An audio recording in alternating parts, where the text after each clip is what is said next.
Hello, welcome to Panopticon. We are shooting today our second episode. You already know who we are. Bernardo Nascimento. I'm doing a master's degree in international relations in Cardiff University. Stefano Spadaro. I'm doing a master's degree in political communication at Cardiff University as well.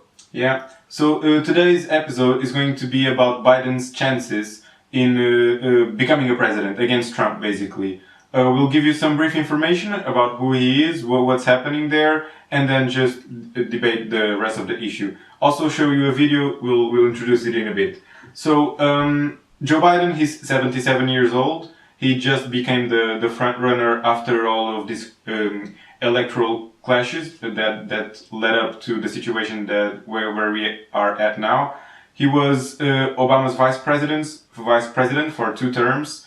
I think it was between 2009 2017, right? Yeah.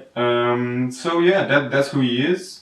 And also really important about Joe Biden is his way towards the candidacy. It was the first time in the history of American elections, of the Democratic primaries actually, to be specific, that the Democratic candidate, is someone who lost the first 3 primaries. And that's what happened with Joe Biden. I'm just going to give you like a few data. Joe Biden, Iowa caucuses, he got 6 delegates. Bernie Sanders, 12. Buttigieg, 14, just to give you like some data.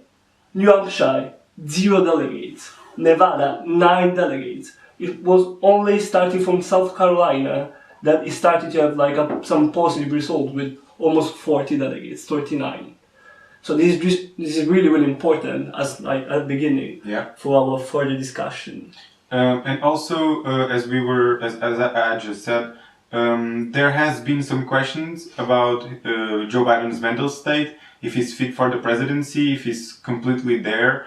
And so we have a video to show you, so you can watch it and we'll discuss it after. Time friend, and she's a friend. She's been my friend in and out of public life. We hold these truths to be self-evident. All men and women created by go. You know the thing. Tomorrow's Superstar Tuesday. All right, Chuck. Thank you very much. All right, it's Chris, but anyway. Chris. My name's Joe Biden. I'm a Democratic candidate for the United States Senate. Look me over if you like what you see. Help out. If not, vote for the other Biden. I love this place. Look, what's not to like about Vermont? One of the things I'm proudest of is getting passed, getting moved, getting control of the Paris Climate Accord. I'm the guy that came back after meeting with Deng Xiaoping and making the case that I believe China would join if we put pressure on them. You had people like you had people like the former chairman and leader of the party in Germany. Go to Joe 30330. Watch what happened when those kids from Parkland came up to see me when I was vice president. They went and some of you covered it. It's not that they don't want to help. They don't know quite what to do. Play the radio. Make sure the television, make sure you have the record player on at night. The phone. Make sure the kids hear words. And to get hot, I got hairy legs that turn blonde in the sun. And the kids used to come up and reach in the pool and rub my leg down so it was straight, and then watch the hair come back up again. They'd look at it. So I learned about roaches. I learned about kids jumping on my lap. And I've loved kids jumping on my lap. So guys, I guess it was really clear that Joe Biden has some issues. The problem is like these issues are mental issues or other kind of issues. And I mean, a person that says Super Thursday or instead of Super Tuesday or you know the thing, it is pretty hilarious, but it's not just hilarious, I guess. I guess there are really serious problems, and I'm really actually curious to see your point. Do you think can we talk about mental issues, or is it a bit too much? For me, it's 100% mental decay. There's no doubt no doubt in my mind, completely no doubt in my mind that we're not going to post this, not to make the video too long, but if you see, you can search on YouTube 2012 Joe Biden debating Paul Ryan, and he's completely destroying him in many things about abortion, about other things, about social security, and you can see that he's sharp, he's completely there, he can bring up points like this, and his debating skills are very good. Now, what happened in So you're basically saying that Joe Biden, he was a good candidate, but now not anymore. I think he was not necessarily a good candidate because I don't really agree with policies. But he was mentally stable, and now, in my opinion, there's something there that is really not adding up. I don't know what it is, but he's not the same, and it can't be just the age, because Bernie Sanders is 1 year older and doesn't have this type of... Yeah, I mean, I don't know if we can talk about mental issues. I honestly believe that calling it mental issue is a bit too much. I guess there are some issues, and probably it is also partially related to the age,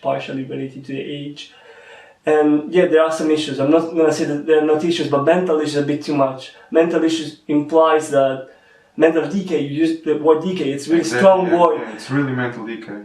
I think it's really too strong as a word, and I'm not like a doctor, I can't really label it. I'm not in a position where I feel confident labeling it. But I think it's enough to say that it's a real weakness for a candidate. Yeah. It's a really weakness. And yeah, it's one of the many weaknesses of Joe Biden during the campaign. I don't want to seem too biased, but I think there are really a lot of weaknesses, also in terms of strategy. Like, we were talking a few days ago about, actually you were saying about Joe Biden that his strategy is basically not to appear, try to appear the less possible. And that also has to do with the fact that the people in his campaign have knowledge that he's not completely there. Yeah. If he was completely there, he would be out there talking about these major issues that are happening. But they're pursuing this limited exposure type of strategy, which... Yeah, maybe. Yeah, probably it is one of the reasons. And also because compared to all these opponents, first, before at the Democratic level, and then at in the future presidential race, all the opponents are strong personalities. Sanders is a strong personality. Trump, we all know, is a strong personality. So I think there's a problem in comparing Joe Biden with someone else. So here, the strategy of trying not to appear, or try to appear the less possible. But I think a problem here is the media coverage. The problem here is that maybe a possible consequence, a probable consequence, I would say, is that Joe Biden is not going to have a large media coverage during the presidential race. It's going to really shrink. I'm pretty convinced it's going to shrink the media coverage of Joe Biden. And someone can actually argue that it's a good thing. It's better to have not so much media coverage, but to have positive coverage. And I really have to disagree. What happened with Hillary Clinton in 2016 campaign is a demonstration. Hillary Clinton had a way bigger media coverage than Bernie Sanders. It is true that Hillary Clinton won against Bernie Sanders not with a huge margin, but he won against Bernie Sanders. And his media coverage was way more negative than Bernie Sanders won. So this is not the only demonstration, but it's a way to demonstrate that media coverage matters. It doesn't matter if it's negative, positive, it matters, but it's more important we should have media coverage. And I'm not sure Joe Biden is going to have a lot of media coverage, especially against Trump. Yeah, and also he has the problem of, at least in my opinion, I think media coverage is important, yeah, but the fact that he has no base, the fact that he has no proper slogan or whatever. Absolutely. He had no malarkey in his truck, which is something that makes no sense at all. Absolutely. There was this new poll from the New Washington Post and ABC that makes that says that 53% of Trump voters are very enthusiastic in voting for him, and 24% of Biden voters are also very enthusiastic in voting for him. This is a major difference, and it will have some reflection in his electability chances. You don't vote Joe Biden because you're enthusiastic by Joe Biden. You vote Joe Biden because you feel the moral obligation to vote Joe Biden against Trump.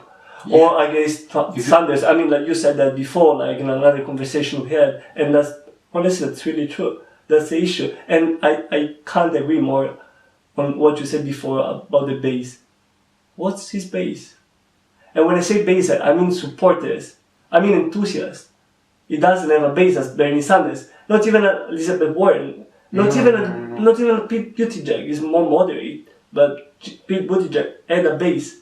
In the era of grassroots, the Democratic candidate doesn't have a grassroots movement. Yeah. I think that's enough to say that there are some issues we should try to. Yeah. So basically, maybe. there are a few problems that we can compile in terms of Joe Biden's chances. One, whether it is mental decay, whether it's the fact that he's not so sharp as he was before. He has some issues in terms of talking with the public, as we could see in the video. He also has no base. He also has less people enthusiastic to vote for him. The only upside that he could have would be an economic downturn and everything going bad with the Trump presidency now to kind of help him. But I think that's basically it. Basically, what you said, it is true. What we said is true. It works. But I think it's interesting to try to take a look at its potential positive strengths, its potential positive sides. And honestly, many people said that it is a unifying figure.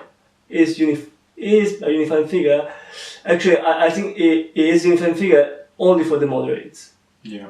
But it is a strength, actually. It is a strength because Sanders was not able to reunite all the progressive candidates, to unify all the progressive candidates. Yeah. Let's take a look what happened with Warren and Sanders, not to mention Tulsi Gabbard.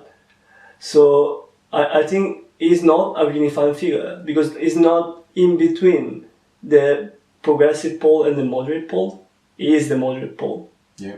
But at least is moderating, is reuniting, is unifying the establishment. Yeah, I mean, yeah.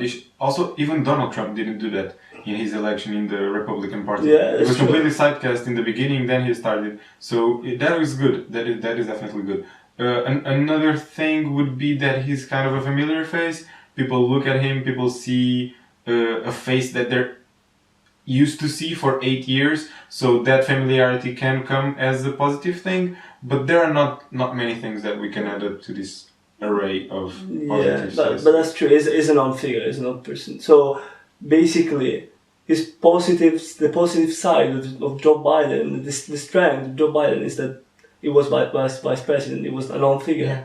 and maybe and that he's not Trump, and that he's not Sanders. Yeah. So I mean, there's not many things that you can try to come up with to say why he should be president. That's true. So basically, to try to find an answer to the question, what are the chances of Joe Biden against Trump? If things stand still, they are really, really poor. They are really negative. So we had already all the negative sides to it that were, I think, well portrayed. The positives, it's really hard to come up with something really consistent, something that you can look at it and think, yeah, that's why this guy should be president. So his chances are really poor. They don't look good. Yeah. Thank you for everything. Please subscribe to the channel and like the video and share it. Bye bye. Bye.